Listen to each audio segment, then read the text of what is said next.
सभी दर्शकों को मेरा नमस्कार।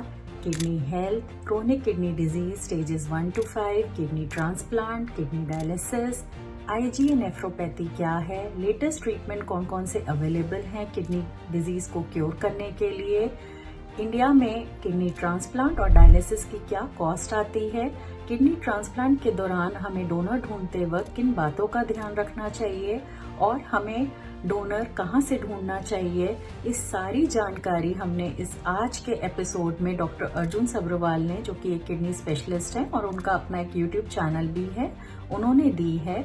आज के इस एपिसोड में उन्होंने हमें कई एप्स भी बताई हैं जो कि किडनी से हेल्थ से रिलेटेड हैं। आइए शुरू करते हैं। Hello doctor Arjun, welcome to my show podcast with Shilpa. Hello, thank you for having me. तो आज हम बहुत इम्पोर्टेंट टॉपिक पे बात करने वाले हैं, किडनी डिजीज। तो लेट्स गेट स्टार्टेड। हाँ जी। तो सबसे पहले मैं आपसे जानना चाहूंगी कि हमारी बॉडी में किडनी का क्या फंक्शन होता है। So kidneys काफी important function play करती है बॉडी में. One of the main function जो है is to clean toxins जो आपकी बॉडी में प्रोड्यूस होते हैं. हम्म किडनीज हमारे पास दो किडनीज होती हैं and hmm kidneys one of the only organs जो अगर डैमेज हो जाए रीजनरेट नहीं हो पाती. सो इट्स हम्म इम्पोर्टेंट कि आप बात करें किडनी डिजीज के बारे में. हम्म। तो ये जो किडनी होती है, तो इसके लिए कोई ऐसे आप 5 सुपर फूड्स बता सकते हैं जो हेल्प कर सकती है हमें उसको मेंटेन रखने में। किडनीज किडनी को मेंटेन करने के लिए एक हेल्दी डाइट और लाइफस्टाइल फॉलो करनी चाहिए. By healthy diet one should have high fibre और हम्म हाई फाइबर की अगर हम बात करें तो चिया सीड्स में होते हैं, बेरीज में होते हैं हम्म एंड कई ग्रीन वेजिटेबल्स में भी काफी फाइबर होता है जो किडनीज के लिए अच्छी हैं. There is actually full website called National Kidney Foundation जिन्होंने हम्म 20 से 25 लैंग्वेजेस में सब कुछ बताया है अबाउट डाइट.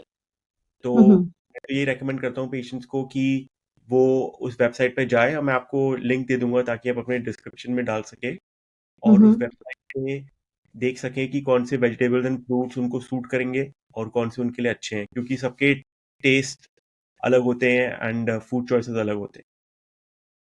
तो are there any true drinks जो कि हम ले सकते हैं अपनी किडनी को डिटॉक्स करने के लिए? सो जब बात करते हैं कई लोग about kidney detox, I think ये बहुत केयरफुली बात करनी चाहिए इसके बारे में क्योंकि अगर आपको किडनी डिजीज है, जैसे अगर आपको किडनी डिजीज की स्टेजेस होती हैं स्टेज 1 टू स्टेज 5. अगर आपको हम्म स्टेज 3, 4 या 5 किडनी डिजीज है और आप सोचते हैं कि किडनी डिटॉक्स करके वो ठीक हो जाएगा तो वो एक मिसकंसेप्शन है. हम्म अगर आपका क्वेश्चन का आंसर दें कि किडनी डिटॉक्स के लिए क्या है, I don't think there any specific drink available but hmm for good health I recommend आप जीरा वाटर ले सकते हैं. अपने आप को हाइड्रेट रख सकते हैं. Plain water in my opinion is the best drink and you should drink as per your need. अगर आप ज़्यादा एक्सरसाइज करते हैं तो आप ज़्यादा पानी पिए. अगर आप कम करते हैं तो 1.5 to 2 लीटर्स तो आपको पीना ही चाहिए. एंड जो सीकेडी है, क्रोनिक किडनी डिजीज है, वो क्या है? तो एक काफी बड़ा टर्म, एक काफी मतलब ब्रॉड टर्म है ये. इसके 5 स्टेजेस होते हैं एंड स्टेजिंग जो होती है वो आपके किडनी फंक्शन से निकलती है. तो जब आप अगर कभी ब्लड टेस्ट कराने जाए तो किडनी फंक्शन टेस्ट में आपका यूरिया देखते हैं, क्रिएटिनिन देखते हैं जो कि वेस्ट प्रोडक्ट है और साथ में ही आपकी एज के हिसाब से आपका EGFR which is estimated glomerular filtration rate वो भी निकालते हैं. इसको हम बोलते हैं किडनी फंक्शन. नॉर्मली अबव 90% होना चाहिए. स्टेज 1 और 5 में आपका किडनी फंक्शन गिरते रहता है. फॉर एग्जाम्पल स्टेज 5 में आपका किडनी फंक्शन 15% से कम होता है. Uh, hmm so I can send you a picture about different stages and you can show it to your viewers so that they can hmm figure out कौन से stage पे वो हैं अगर उनको किडनी की प्रॉब्लम. हम्म। तो अब इसके आप कोई 5 अर्ली सिम्टम्स बता सकते हैं क्रोनिक किडनी डिजीज के? सो क्रोनिक किडनी डिजीज के एक्चुअली इनिशियली कोई सिम्टम्स नहीं होते. That's why it's also known as a silent disease. And कई बार पेशेंट्स हमारे पास आते हैं जब उनका किडनी फंक्शन स्टेज 5 पे पहुंच चुका होता है और बहुत कम हो चुका होता है, तब जाके उनको सिम्टम्स शुरू होते हैं। अगर one of the first symptoms की बात करें तो मैंने देखा है tiredness is one of them, itching, मतलब पूरी बॉडी में आपको खुजली हो सकती है, पैरों में सूजन और सांस लेने में दिक्कत, ये थोड़े कॉमन सिम्टम्स हैं। But one of the most common symptoms is tiredness, जो सबसे पहले दिखता है पेशेंट्स में। तो इसका आप कोई रियल कॉज बता सकते हैं? रियल कॉज क्या होता है क्रोनिक किडनी डिजीज का? Uh, ये काफ़ी इंपॉर्टेंट क्वेश्चन है क्योंकि कई बार पेशेंट्स बोलते हैं मुझे क्रॉनिक किडनी डिजीज है, बट वो ये एक्चुअली हम्म, समझते नहीं है कि उनको ये हुआ क्यों है। हम्म, एंड बहुत ज़रूरी है जानना कि आपकी किडनी क्यों डैमेज हुई है, क्योंकि उसी हिसाब से आपका ट्रीटमेंट हो सकता हम्म, है। Leading cause world wide kidney disease की है diabetes, both mostly type 2 diabetes, जो इंडिया में भी बहुत बढ़ चुकी है। आप यूएस में, तो यूएस में भी बहुत है। एंड उसके बाद हाई ब्लड प्रेशर, और उसके बाद स्पेशल कंडीशंस होती हैं जिसको हम बोलते हैं ग्लोमेरुलोनेफ्राइटिस, जिसमें आपकी बॉडी किडनी को अटैक करती है। हम्म, तो ये कॉजेज हैं about chronic kidney disease, but काफी लंबी लिस्ट है, but these are the most common causes. Causes. तो क्या जैसे आपने बताया कि 5 स्टेजेस होते हैं क्रोनिक किडनी डिजीज के, तो क्या आप हमारे व्यूअर्स को इसके बारे में डिटेल में बता सकते हैं? तो अगर आपका किडनी फंक्शन 15 से कम है तो आप हुँ, स्टेज 5 पे हैं। अगर हुँ, आपका हुँ, किडनी फंक्शन 15 से 30 है तो स्टेज हुँ, 4। 30 to 60 हम स्टेज 3 बोलते हैं। 60 to 90 को स्टेज 2। और स्टेज 1 में अगर आपको प्रोटीन लीक है और आपका हुँ, किडनी फंक्शन अराउंड 90 है तो इसको स्टेज 1 किडनी डिजीज बोलते हुँ, हुँ। तो किस स्टेज पर ये किडनी डिजीज अलार्मिंग हो जाता है? हैं। सो kidney disease is more alarming in stage 3, 4, and obviously in stage 5. Hmm, Uh, hmm, the thing about kidney disease is कि अगर हम इसको जल्दी पकड़ लें तो आगे जाके chances of having a problem कम हो जाते हैं। इसलिए मैं रेकमेंड करता हूँ पेशेंट्स को कि आप अपना एक ईयरली ब्लड टेस्ट कराएं। अगर आपको कोई सिम्टम्स भी नहीं है फिर भी आप अपना एक जैसे वेल मैन चेक बोलते हैं, वो हुँ, आप हुँ, कराएं हर साल, जिसमें आपका ब्लड टेस्ट हो, किडनी फंक्शन टेस्ट हो, ताकि आपको पता चल सके कि आपकी हेल्थ कैसी है। हुँ, हुँ। तो इसके लिए क्या किडनी डिजीज जैसे है वो क्या रिवर्स भी हो सकती है? तो इसमें मैं बोलूँगा कि अगर आपकी किडनी में कोई एक्यूट डैमेज हुआ है, मतलब कि रिसेंटली आपने कुछ करा है, इसकी मैं हुँ, एग्जांपल अगर दूँ तो एक बड़ी कॉमन दवाई है आइबुप्रोफेन, हुँ, जो हुँ, पेन है। एंड कई हुँ, लोग ऐसे ही खा लेते हैं सोच के कि हुँ, कुछ हुँ, दिन खाएंगे, वो कुछ दिन कुछ हफ्ते बन जाते हैं। हुँ, आइबुप्रोफेन आपकी किडनी को डैमेज कर सकती है हुँ, और हुँ, शॉर्ट टर्म में इसको आपका किडनी फंक्शन को कम कर सकती है। तो हुँ, इस हुँ, सिचुएशन में अगर आप आइबुप्रोफेन बंद कर दो, अपने डॉक्टर के पास जाओ, उनको दिखाओ, तो चांसेस है कि किडनी फंक्शन रिकवर हो सकते हैं। हुँ, हुँ, वो उस केसेस में हो भी जाता है। बट अगर आपको कोई लॉन्ग टर्म इलनेस है, फॉर एग्जांपल आपको डायबिटीज है जो कि पोरली कंट्रोल्ड है, आपका ब्लड प्रेशर पोरली कंट्रोल्ड है, आपको ग्लोमेरुलोनेफ्राइटिस है जिसमें स्पेसिफिकली बात करें तो आईजीए नेफ्रोपैथी है जो बहुत कॉमन है अंडर 40 में, तो ये हुँ, धीरे धीरे आपकी किडनी को डैमेज करती रहती है। एंड इस सिचुएशन से रिवर्स करना तभी पॉसिबल है अगर हमको जल्दी पकड़ सके इन स्टेज 1 and 2। ओके। तो जैसे कि आपने बात करी किडनी रिवर्स की, तो क्या किडनी डिजीज़ के लिए भी कुछ हम कर सकते हैं अपने लाइफ़स्टाइल में चेंजेस उसको प्रिवेंट करने के लिए? So I think leading healthy lifestyle is very important. हुँ, आजकल हुँ, हम काफी सेडेंटरी लाइफस्टाइल जी रहे हैं एंड स्ट्रेस ले रहे हैं। उसकी वजह से हमारा eating habits are not good, we are eating too much process food, too much sugar. Hmm, hmm, slowly it damages your health. So I would say आप दो चीजें करें। एक है walking. Walking is a very good exercise. Hmm, every hmm, day you can walk for 30 minutes, at least hmm, 5 times hmm, a week. Do that. Second, be mindful of what you're eating. अगर हुँ, आप हुँ, अगर आप बाहर का खाना खा रहे हैं तो कोशिश करें कि इसको लिमिट करें, मे बी हफ्ते में एक बार करने की कोशिश करें, क्योंकि बाहर के खाने में काफ़ी प्रोसेस्ड खाना होता है, काफ़ी शुगर होता है, बहुत सॉल्ट होता है, तो आपके लिए अच्छा नहीं है। सो आई थिंक यही सिंपल चेंजेस अगर आप कर सकें तो it's a good step forward. अगर किसी को क्रोनिक किडनी डिजीज है तो उसको क्या खाना चाहिए अपनी डाइट में? कुछ आप ऐसे फूड्स बता सकते हैं जो वो लें अपनी, अगर किसी को क्रोनिक किडनी डिजीज है तो?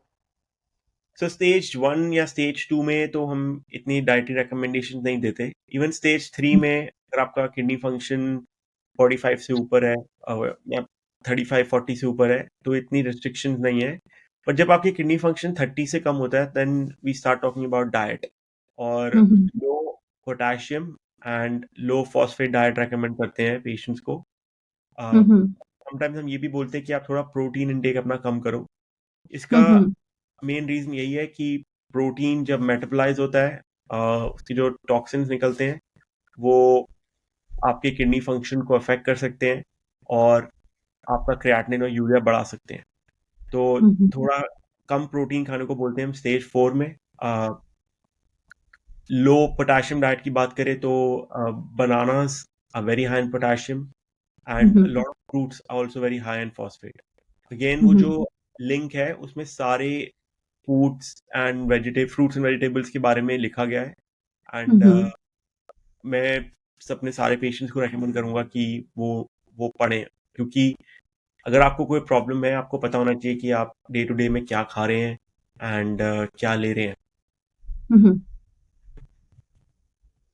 और अगर कोई ऐसे फूड की बात करी जाए, कोई ऐसे 2 फूड जो अगर किसी को क्रोनिक किडनी डिज़ीज़ है, तो वो बिल्कुल ही अवॉइड करने हैं, बिल्कुल थोड़ी क्वांटिटी में भी हम नहीं ले सकते?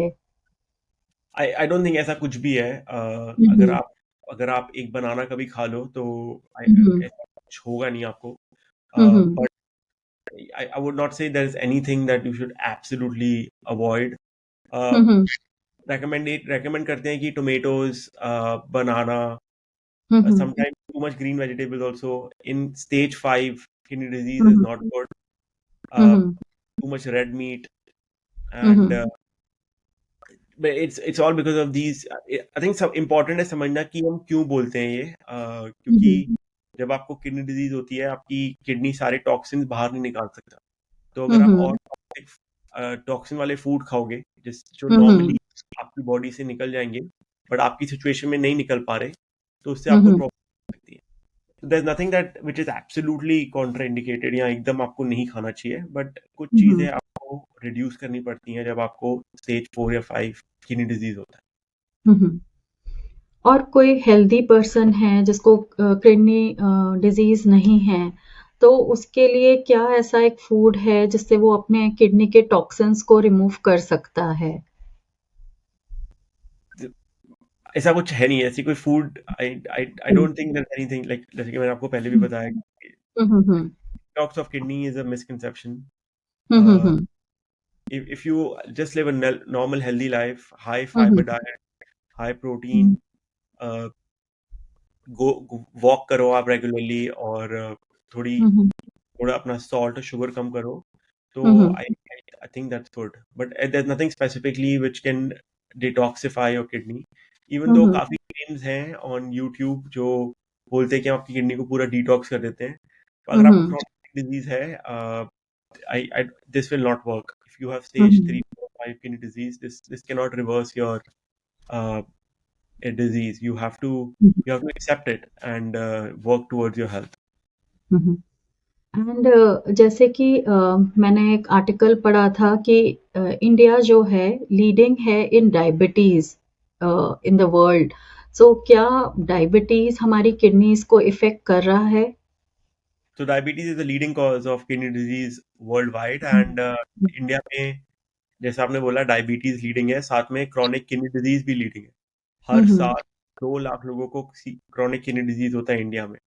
And hmm, like I said before, diabetes is the leading cause because अगर आपके ब्लड शुगर्स कंट्रोल में नहीं रहते तो लॉन्ग टर्म ये आपके किडनी के जो वेसल्स हैं या ब्लड वेसल्स हैं उनको डैमेज कर सकते हैं, जिसकी वजह से आपकी किडनी भी डैमेज होती है।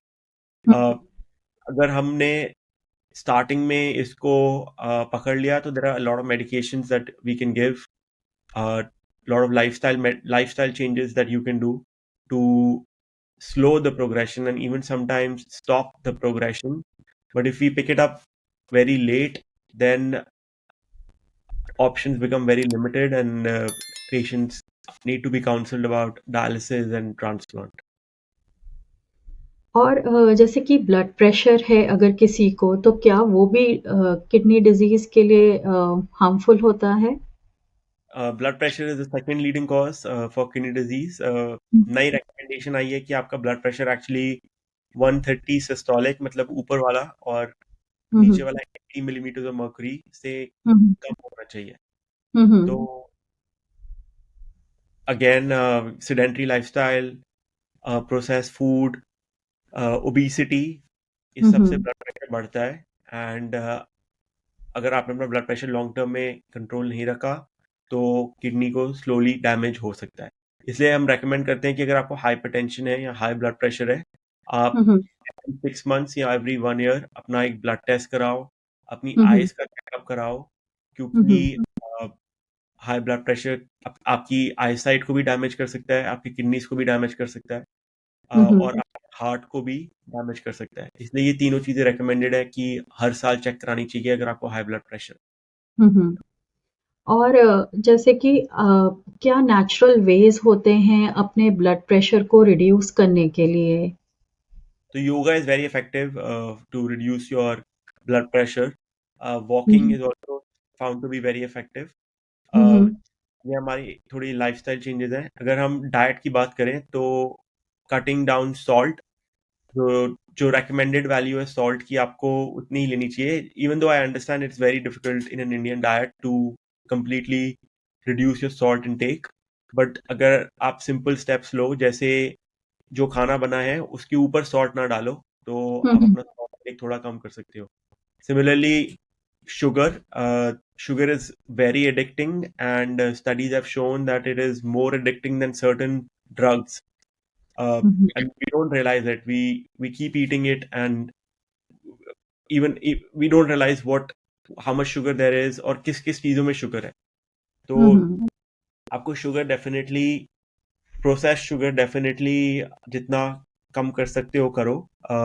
जैसे फॉर एग्जांपल अगर आप अ, आज से या कल से अपनी चाय में 2 चम्मच या 3 चम्मच डालते हो, उसको कट डाउन करके एक करो एंड स्लोली स्लोली कम करो, तो आगे जाके आपको काफी बेनिफिट्स होंगे। और जैसे कि हमने ब्लड प्रेशर की बात करी, तो इसमें किडनी डिज़ीज़ है, अगर किसी को मेजर किडनी डिज़ीज़ है, तो क्या वो हमारी स्किन पे भी साइन शो करते हैं? सो स्किन में जो साइंस आते हैं कि आपकी स्किन थोड़ी ओल्ड लगनी शुरू हो जाती है, हुँ, हुँ, स्किन में ड्राइनेस होती है, इचिंग होती है, एंड कभी-कभी टैनिंग भी हो जाती है स्किन की। हुँ, हुँ, हुँ, अगर आपको किडनी डिजीज में आपका हीमोग्लोबिन कम होता है, मतलब आपका ब्लड का लेवल कम हो सकता है, उसकी हुँ, वजह से हुँ, आप पेल दिखने शुरू हो सकते हो। तो कई लोग बोल सकते हैं कि तुम थोड़े कमजोर लग रहे हो। तो इसका यही मतलब हो सकता है कि आपका हीमोग्लोबिन कम है एंड आप वाइटिश या पेल लग रहे हो। हुँ, हुँ। मैंने केराटिन लेवल्स के बारे में सुना है, केराटिन लेवल्स क्या हैं? सो क्रिएटिनिन लेवल एक ब्लड टेस्ट है।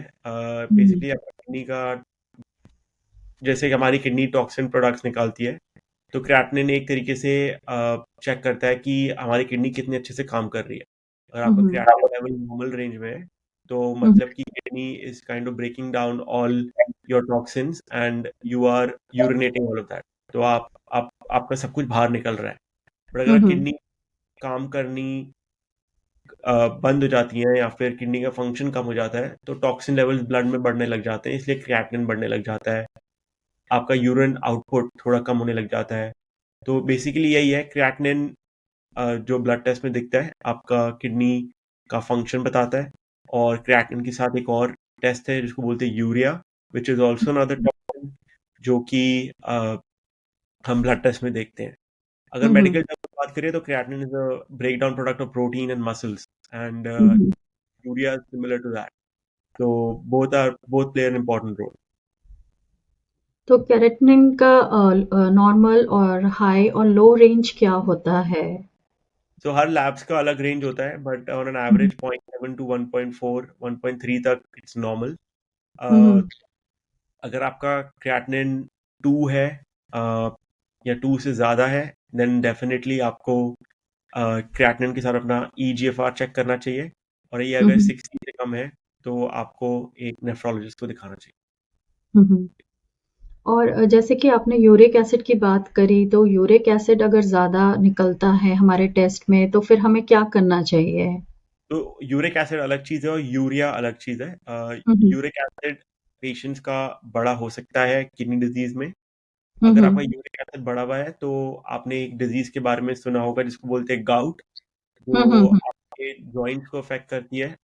ये यूरिक एसिड जाके आपके जॉइंट्स में कलेक्ट हो जाती है और आपको आपका जॉइंट रेड हो सकता है, पेनफुल हो सकता है, और इसको हम बोलते हैं गाउट का अटैक, जो कि किडनी हम्म डिजीज के पेशेंट्स में बहुत कॉमन है क्योंकि उनका यूरिक एसिड लेवल बढ़ा होता है.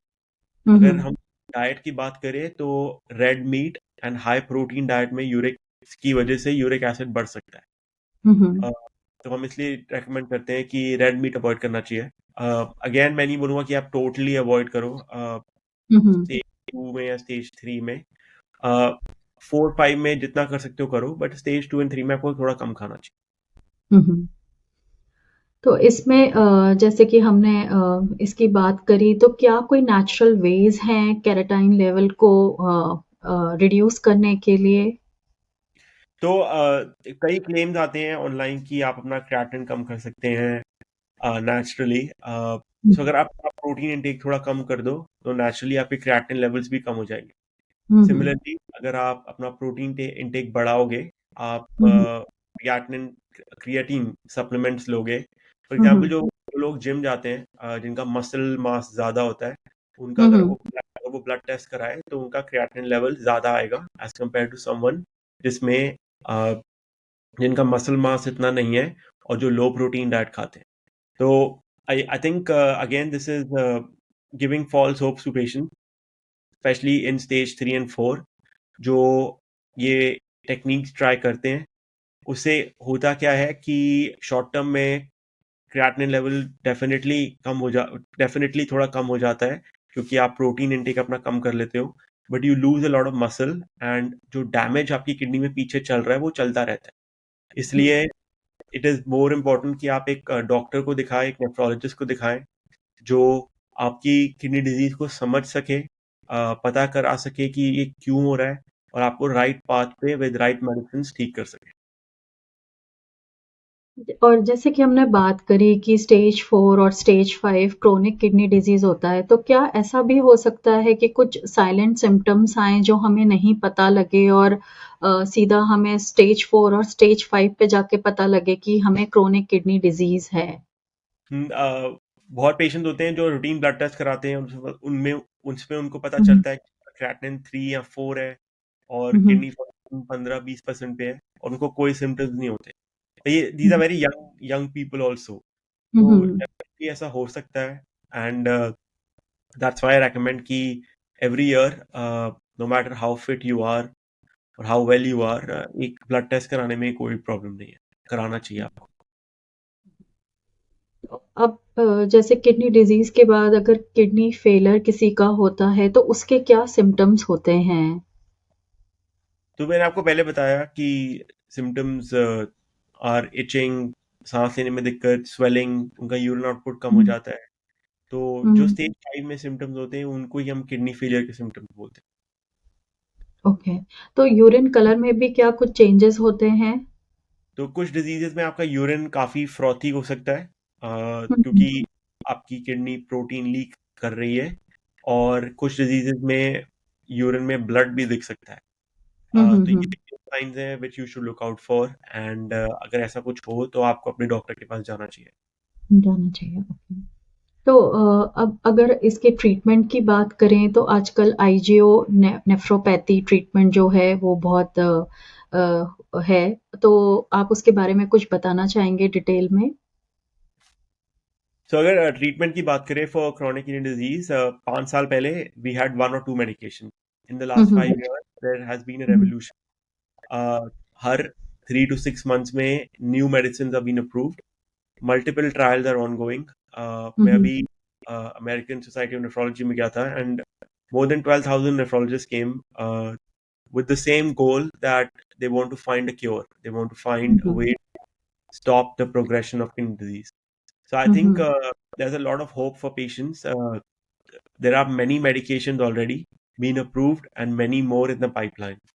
हुँ, Uh, hmm, what the problem is कि patients are specifically, I think in India, they are delaying their diagnosis, and उसका मेन रीजन मुझे लगता है कि इज एक्सेप्टेंस. हुँ, ऑब्वियसली हुँ, अगर पेशेंट को उनके ब्लड टेस्ट में पता चलता है कि उनको किडनी डिजीज है, इसको एक्सेप्ट करने में मुश्किल हो सकती है. हुँ, अ, हुँ, ये एक सिस्टम होना चाहिए जिसमें नेफ्रोलॉजिस्ट के साथ एक काउंसलर भी हो, जो बात कर सके, एक्सप्लेन कर सके, हुँ, हुँ, ताकि डायग्नोसिस और ट्रीटमेंट डिले ना हो. अगर हम ट्रीटमेंट की बात करें तो देर आर 3-4 मेडिकेशंस जो स्टैंडर्ड ऑफ केयर बन चुकी हैं, एंड हुँ, हुँ, इन सारी मेडिकेशंस ने दिखाया है कि वो आपका प्रोटीन लीक कम करती हैं किडनी से, hmm, and hmm, protein leak is directly proportional to loss of kidney function. तो अगर आपका हुँ, हुँ, प्रोटीन कम हो जाएगा तो आपका प्रोग्रेशन ऑफ किडनी डिजीज भी स्लो हो जाएगा. हुँ, हुँ। तो ये ट्रीटमेंट से लोगों को फ़ायदा हो रहा है? डेफिनेटली बहुत लोगों को फायदा हो रहा है. पहले जैसे किडनी डिजीज की ट्रीटमेंट सिर्फ डायलिसिस या ट्रांसप्लांट थी. अब हुँ, लोगों का हुँ, गोल है कि पेशेंट्स को जल्दी डायग्नोस करें और हुँ, हुँ, जल्दी ट्रीटमेंट स्टार्ट करें, ताकि डायलिसिस और ट्रांसप्लांट की बात ना हो, एंड उनको कभी जरूरत ना पड़े इसकी. हुँ, इसलिए there is a big revolution happening in nephrology, hmm, and hmm, patients just have to start trusting the process, and also start trusting the allopathic medicines. So a lot of patients in India, मैंने बात करी है, in my channel there are a few podcasts with patients जिन्होंने हुँ, Ayurvedic medications try करे हैं, friends के pressure में, relatives के प्रेशर में, and hmm, they've ended up on dialysis या ट्रांसप्लांट की उनको जरूरत पड़े, क्योंकि आयुर्वेदिक की वजह से। आयुर्वेदिक की वजह से. क्योंकि हुँ, अगर आपको किडनी डिजीज है और आप कोई मेडिसिन ले रहे हो कुछ महीनों के लिए, तो कोई प्रूवन बेनिफिट नहीं दिखा रही आपकी डिजीज ठीक करने के लिए, तो ये पीछे पीछे आपकी डिजीज किडनी को ऑलरेडी इफेक्ट कर रही है. हुँ, ऊपर हुँ, से जो अननोन मेडिकेशन है वो भी किडनीज को डैमेज कर रही हैं. हुँ, hmm. So it's like a combination effect, and lot of people in India are taking these medication, and I think you should avoid them. आपको एक डॉक्टर से मिलना चाहिए, नेफ्रोलॉजिस्ट से मिलना चाहिए, और कुछ भी अगर आप लेते हो उनसे पूछ के आपको लेना चाहिए, स्पेसिफिकली आयुर्वेदिक मेडिसिन. तो इसमें जैसे इस ट्रीटमेंट में पहला स्टेप क्या होता है? जैसे पेशेंट आता है और अगर आप उसको ये ट्रीटमेंट जो आया है, एक होप आई है किडनी पेशेंट्स के लिए, तो उसमें क्या फर्स्ट स्टेप होता है ट्रीटमेंट में? First step is to find out कि आपकी किडनी क्यों डैमेज हुई है और किस लेवल पे हुँ, हुँ, डैमेज है. तो हुँ, हुँ, हम पहले बेसिक टेस्ट करते हैं आपको, हुँ, हुँ, आपकी थोड़ी हिस्ट्री लेते हैं, हुँ, हुँ, एग्जामिन करते हैं आपको, एंड देन उसके बाद हम आपके ब्लड टेस्ट में आपका किडनी फंक्शन देखते हैं, फुल हुँ, ब्लड हुँ, काउंट देखते हैं, आपका आयरन लेवल देखते हैं, हुँ, B12, हुँ, फॉलेट, क्योंकि ये सब अफेक्ट हो सकता है किडनी डिजीज में, कैल्शियम लेवल, फॉस्फोरस लेवल. ये सिंपल ब्लड टेस्ट हो गए. उसके बाद हम हुँ, कुछ हुँ, स्पेशल टेस्ट भेजते हैं ये पता करने के लिए कि आपकी किडनी क्यों डैमेज हो रही है. हुँ, हुँ, मेडिकल टर्म्स में बात करें तो इसको हम वैस्कुलेटिक स्क्रीन बोलते हैं. And okay. फिर हम हुँ, हुँ, आपका यूरिन चेक करते हैं. Hmm, urine is very important because it tells us a lot. अगर हुँ, आपकी हुँ, यूरिन में प्रोटीन है या ब्लड है, तो फिर हम इसको लैब में भेजते हैं देखने के लिए कि कितना प्रोटीन लीक हो रहा है. Hmm, hmm, that also tells us a lot कि कितना रिस्क है progression of kidney disease. Hmm, hmm, hmm, Use your kidney function and your protein leak and put it in a hmm, calculator, जिसको kidney failure risk equation बोलते हैं, and ये हुँ, हुँ, publicly available है online. हुँ, हुँ, अगर आप इसमें अपना वैल्यूज डालो, अपनी एज डालो, तो इट एक्चुअली टेल्स यू क्या रिस्क क्या है 5 साल में to be on hmm. Dialysis or progression of kidney disease. So we hmm. do this, and then we do an ultrasound of your kidneys. That tells us a lot कि kidney का recovery का क्या chance है. अगर आपके ultrasound में दिखाया जा रहा है कि आपकी किडनी श्रंक हो चुकी है, स्कार्ड है और बहुत छोटे साइज की है, इसका मतलब कि ये क्रॉनिक किडनी डिजीज है और काफी टाइम से चल रहा है. अगर अल्ट्रासाउंड दिखाता है कि किडनी का साइज अच्छा है, अ, आपकी किडनी अच्छी दिख रही है, then hope है कि we can stop the progression and slow the progression. So an hmm. ultrasound is very important in kidney disease. उसके बाद तो या और फिर लास्ट स्टेज पे क्या होता है इसमें? फिर कई लोगों को बायोप्सी की जरूरत होती है, जिसमें हम छोटा सा सैंपल लेते हैं किडनी से एंड हम्म। लैब में भेजते हैं. हम्म। माइक्रोस्कोप से देखते हैं किडनी को कि क्या चल रहा है अंदर, and it tells hmm. Us a definitive diagnosis कि ये प्रॉब्लम है. हम्म। अगर बायोप्सी रेकमेंड करता है आपका डॉक्टर, आपको डेफिनेटली करानी चाहिए, क्योंकि जितना आप डिले करोगे उतना ही डिले आपका डायग्नोसिस होगा. हम्म। और फिर आपका ट्रीटमेंट भी उतना ही लेट स्टार्ट होगा। हाँ जी, बिल्कुल. तो इसमें क्या किडनी डिजीज क्योरेबल है? सो काफी I don't know if there is a right answer to this question. Hmm. It depends कि कब पता चल रहा है कि हमें कि आपको किडनी डिजीज है. अर्ली स्टेजेस में yes, I would say it is curable, but in the late stages it is still curable, but treatment options are different. You have to start thinking about dialysis, transplant, अगर आपका kidney function बहुत कम है, 10% हम्म। 12. हम्म। तो dialysis की अगर बात करें तो डायलिसिस क्या है? आप मुझे 7-8 साल के बच्चे के जैसे समझाइए कि डायलिसिस क्या है? तो पहले मैं आपको बताऊंगा कि इंडिया में मैक्सिमम नंबर ऑफ पेशेंट्स हैं डायलिसिस पे, हम्म। इंडिया और चाइना में, hmm. India, China and the US, sorry. So but ऐसा क्यों है कि वहाँ पर मैक्सिमम नंबर ऑफ पेशेंट्स क्योंकि हैं? क्योंकि पॉपुलेशन ऑब्वियसली बहुत ज्यादा है. हम्म। माना जाता है कि around 10 to 15% of Indian population has chronic kidney disease, but hmm. we've only picked up 3 or 5%. Hmm. Now affordability लोगों की बढ़ रही है, ब्लड टेस्ट ज़्यादा रेडली अवेलेबल हो रहे हैं, और हम्म। ज़्यादा से ज़्यादा लैब खुल रही हैं, तो हम्म। ज़्यादा लोग को पता चल रहा है कि उनको किडनी की बीमारी है. हम्म। So it's a big problem. Again, dialysis is also it's an 80-year-old treatment for chronic kidney disease. 1940s में हम्म। बनी थी, 30s या हम्म। 40s में बनी थी पहली मशीन, और तब से ट्रीटमेंट मोर और लेस सेम रहा है. बेसिकली आपकी किडनी जब काम करना बंद कर देती है, तो किसी तरह हमें बॉडी के टॉक्सिन निकालने होते हैं. तो हम हम्म। आपको एक मशीन से अटैच करते हैं, जो कि मशीन एक तरीके से आपकी किडनी का काम कर रही है. आपकी बॉडी को, आपके ब्लड को फिल्टर करती है और वापस लेके जाती है आपकी बॉडी में क्लीन ब्लड. तो हम्म। इसको हम डायलिसिस बोलते हैं इन सिंपल टर्म्स. इसमें और बड़ी चीज़ें होती हैं, but this is in simple terms. And ये ट्रीटमेंट हफ्ते में कई लोगों का एक बार भी होता है, 2 बार भी होता है, 3 या 4 बार भी होता है. एक हम्म। सेशन ऑन एन एवरेज 3.5 4 घंटे का होता है. एंड इस टाइम पे आप एक अटैच रहते हैं मशीन से, you can't really do much, and that's why it's not it's a life saving treatment for many patients जिनकी किडनी काम नहीं कर रही.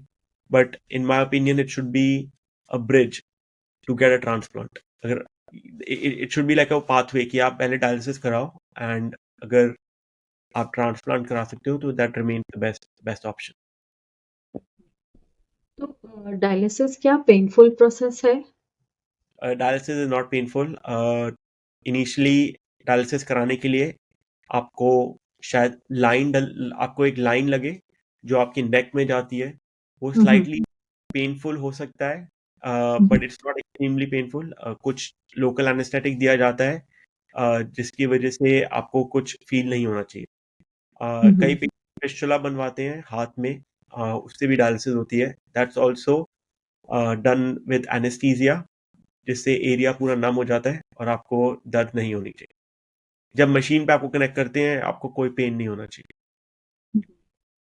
तो जब डायलिसिस होता है तो क्या हमें वाटर इनटेक पर ध्यान रखना चाहिए?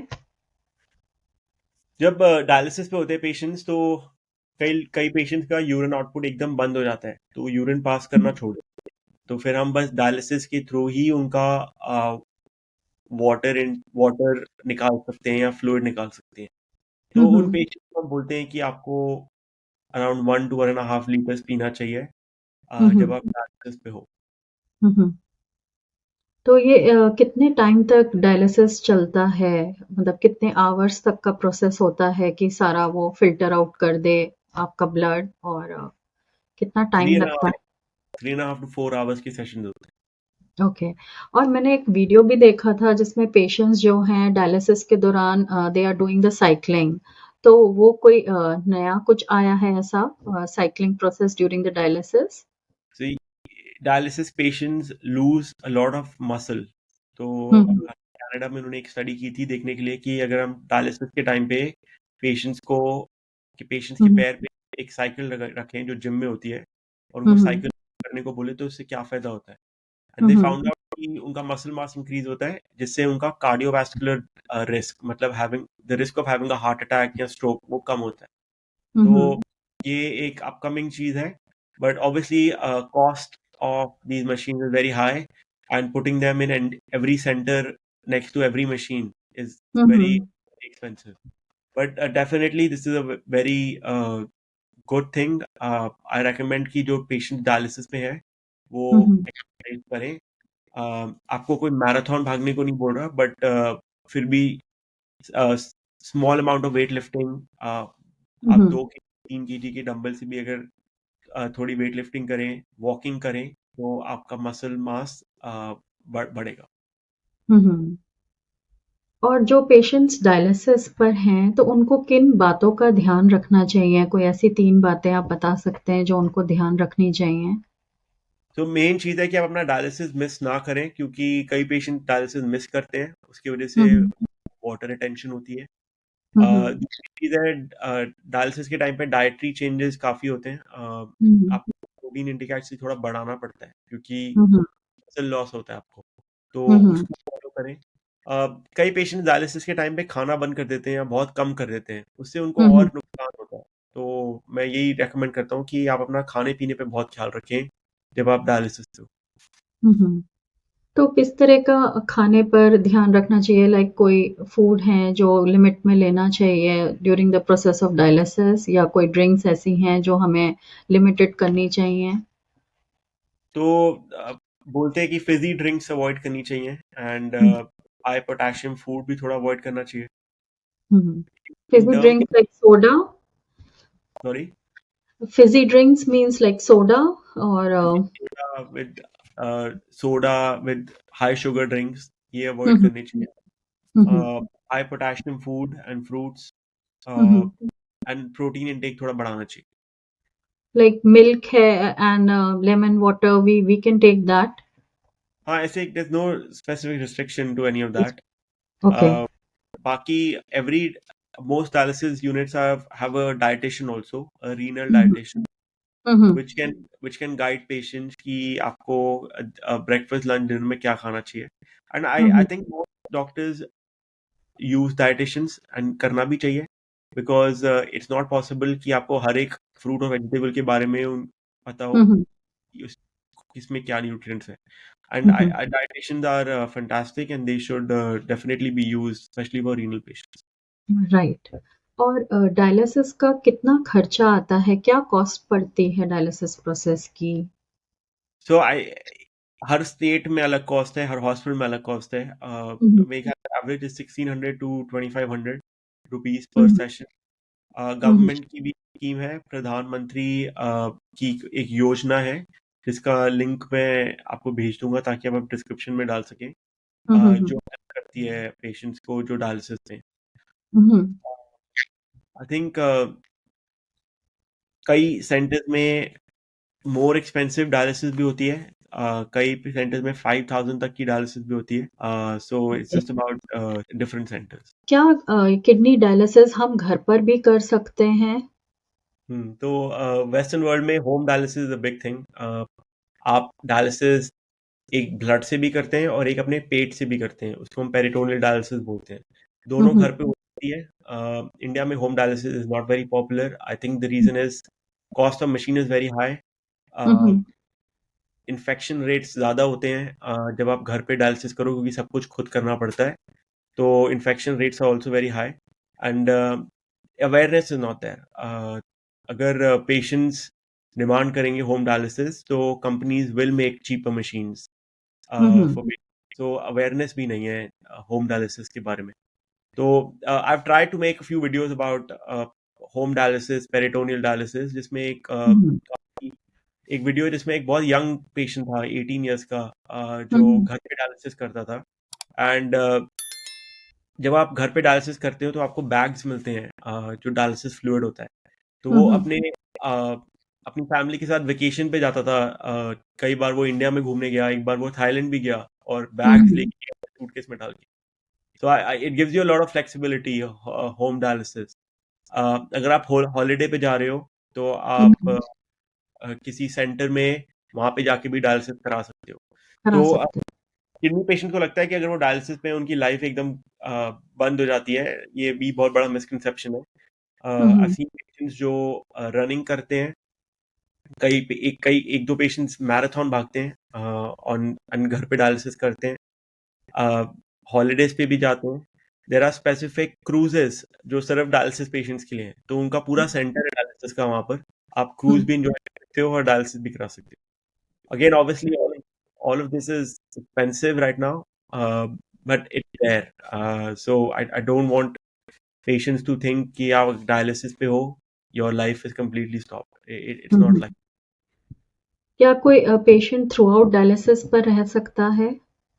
So मैंने जैसे बताया कि dialysis should be a bridge to transplant because hmm all research has shown that if you're on dialysis, आपकी life expectancy is less than someone hmm who is not on dialysis.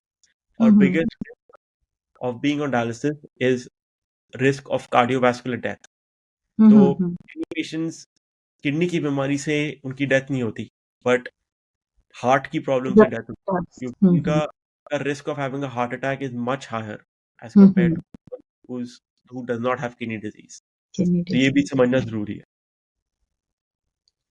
तो अगर हम इसमें kidney transplant की बात करें तो kidney transplant क्या है?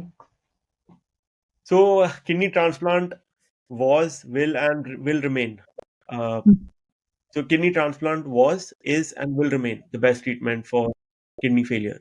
हम्म इंडिया में अराउंड 10 to 12,000 ट्रांसप्लांट्स होते हैं साल में, बट हम्म 2 लाख लोगों को ट्रांसप्लांट की जरूरत है every year. India is a huge country, but our transplant programme is still not the best. We do the third highest transplants in the world after US and China. Hmm however we still need a lot more, क्योंकि जो demand है transplant की वो बहुत ज्यादा है। अगर हम ट्रांसप्लांट की बात करें, दो टाइप के होते हैं, लाइव डोनर ट्रांसप्लांट और डिसीज डोनर। लाइव डोनर में आपके रिलेटिव्स हम्म आपको डोनेट कर सकते हैं। इसका हम्म बहुत स्ट्रिक्ट क्राइटेरिया है एंड हम्म बहुत सारे टेस्ट करने होते हैं for thinking about donating a kidney. But this hmm should not stop you from getting your self checked up. अगर आपको लगता है कि आप किसी को हेल्प कर सकते हैं तो आपको उनके उनकी उनके डॉक्टर से मिलना चाहिए, अपने डॉक्टर से हम्म मिलना चाहिए और इसके बारे में हम्म बात करनी चाहिए। क्योंकि you can live a normal life with one kidney hmm. And तो आप द एक क्राइट कमरे पर पूरा लाइफ अपना निकाल सकते हैं। हाँ जी। एंड तो जो क्राइटेरिया है किडनी डोनेशन का, वो हम्म इतना स्ट्रिक्ट है कि अगर आपको थोड़ा सा भी डैमेज है आपकी नॉर्मल किडनीज में, तो वो आपको हम्म रिजेक्ट कर देंगे। तो बहुत ही सेफ प्रोसीजर है, बहुत ही इफेक्टिव है। आप हम्म नॉर्मल लाइफ जी सकते हैं after kidney donation and the criteria is so strict that it will not harm you. So hmm it is very important कि आप, अगर आपके दिमाग में ये सोच भी आ रहा है कि आप किसी की हेल्प कर सकते हैं, तो आप जाके अपने डॉक्टर से इसके बारे में बात करें, क्योंकि हमें और लाइव डोनर्स चाहिए। इंडिया में बहुत कम लाइव डोनेशन होती है। हम्म। तो क्या जो डोनर है और जिसको किडनी चाहिए, ट्रांसप्लांट की ज़रूरत है, उसका क्या ब्लड ग्रुप मैच करना चाहिए? तो हिस्टोरिकली ब्लड ग्रुप मैचिंग के साथ ही किडनी ट्रांसप्लांट होता था, बट अब नई दवाइयाँ आई हैं और हुँ, हुँ। हम इसको बोलते हैं ABO compatible transplant. Hmm, but hmm, hmm. नई दवाइयों की वजह से एबीओ इनकम्पैटिबल ट्रांसप्लांट्स भी हो सकते हैं। हुँ, हुँ, हुँ। अगेन डॉक्टर्स प्रेफर कि आपका ब्लड ग्रुप मैच करे। हुँ, हुँ। तो अगेन अगर आप करा इसके बारे में सोच रहे हैं, आप जाके मिलिए अपने डॉक्टर से, ब्लड टेस्ट करवाइए, अपना वर्कअप करवाइए। And if you are in if you are in doubt, there are a lot of resources online जो आप यूज कर सकते हैं to reassure yourself. तो ये किडनी ट्रांसप्लांट में क्या कॉस्ट आती है? कितना खर्चा आ जाता है? तो आई थिंक सबसे बड़ा बैरियर इंडिया में किडनी ट्रांसप्लांट का यही है, द कॉस्ट। क्योंकि 10 to 15 lakhs का खर्चा आ सकता है अगर आप एक प्राइवेट हॉस्पिटल से कराएं। एंड हुँ, हुँ। खर्चा आपका उधर खत्म नहीं होता। जो हुँ, हुँ। दवाइयाँ हैं वो लाइफ लॉन्ग लेनी होती हैं, और ये हुँ, हुँ। दवाइयाँ are expensive and they are also they suppress your immune system, so hmm, hmm. they're not cheap. And I think that's one of the leading causes where people are reluctant to get a transplant. I think government ने help करी है इसमें, but और help करनी चाहिए। अगर आप countries like UK देखें तो उनका one of the best transplant programmes है वर्ल्ड में। Hmm, and hmm. Average waiting time उनका बहुत कम है as compare to other parts, even even the US. Hmm, hmm. So India, maybe we have a huge population.